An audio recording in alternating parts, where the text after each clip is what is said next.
Welcome back to another quick review. Today we are talking about Final Fantasy VII Remake. Now, what I was going to do was review the original Final Fantasy VII, but most of the things that apply in that game when it comes to story apply in this game. And rather than cover just the beginning part of Final Fantasy VII, I'm just going to do that in Final Fantasy VII Remake because that is it. Besides the story, it's like a whole new game. Let's start with the story. Actually, Final Fantasy VII Remake story sticks really close and is a faithful adaptation of the first 5-6 hours of the game in Midgar. There isn't too much change, of course. To make a 6-hour game into a 30-hour game, there has to be some change. Like, for example, side quests, side missions, filler chapters like the train graveyard originally wasn't as long as it is now. Now it takes you about maybe 30 minutes to an hour to get out of there, whereas in the original game it would take you not even 5. I think the ending was good. I think it sets up for what's to come. However, compared to the original ending of Final Fantasy VII, the original ending of Midgar, they could have, I don't know, they could, I guess they could have, not done that, but it's a Square Enix game. You have to have a big climactic finale, and I think it did succeed at that, as well as not compromising the story. So could they have done something else? Yes. Do I care? Not really.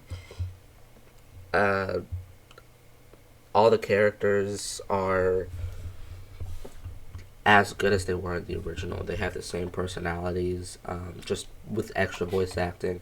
I think Cloud is a bit more reluctant to open up in this version in the original than in this version, and all the other characters just make this version of Final Fantasy VII better. Like Avalanche, Jesse, Biggs, and Wedge. Those characters in the original game, you didn't really care about them. They were just people that died. They were just people that died to put more emphasis on how and why Barrett and the others should keep going with their mission. Whereas in this game, they give those characters a backstory and some personality and relatability. And one chapter was exclusively focused on them, and it was heartbreaking to see them die in this version. Like, you knew, if you played the original game, you knew it was going to happen, but it was still very heartbreaking to see that they all, bit the bullet. Another thing I want to talk about, Midgar. Midgar felt more alive. You see more people around going through issues and troubles, and that's what the side quests were about. They were all going through stuff. I could say that it was just like Gotham and the Batman. It feels more alive, more like a character than anything, because Midgar is so radically different than a whole bunch of other cities in fantasy and sci-fi, and because of that, it allows them to have more of a creative freedom on how to use Midgar and the people of Midgar and the story around Midgar. Next thing I want to talk about is the music. The music is great. The music is phenomenal. They really did a great job at remastering old tracks, whether it be actually using the old tracks or putting them in the jukebox function, which is still fun to see them remixing old tracks. But yeah, music phenomenal. I can't really complain about much here. Now the combat, I think, is good for what it is, because think about it this way.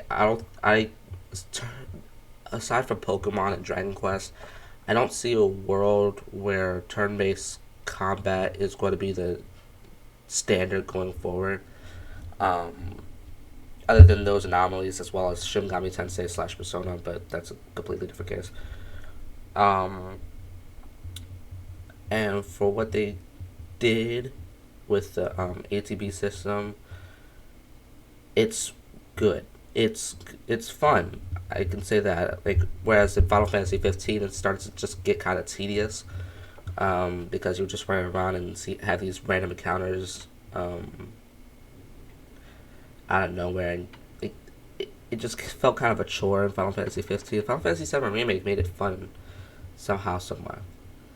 And if anybody complains about it, I can understand that turn-based is better overall, but nonetheless, the combat in this game is very fun, and I feel like it enables other people to hop in on it if they're not a fan of turn-based. Maybe then they could go back and play the original and then have a either a deeper appreciation for it or start to see why turn-based is better than most of these combat systems. And yeah, overall, Final Fantasy VII Remake is a great game um, that I would recommend to anybody who is either new to the Final Fantasy VII compilation franchise or people that love the original and want to play a new remastered version of it. Personally, I would give it a 10 out of 10 because it is a great game. It's phenomenal, and I would recommend it to anybody. Thank you for watching this quick review.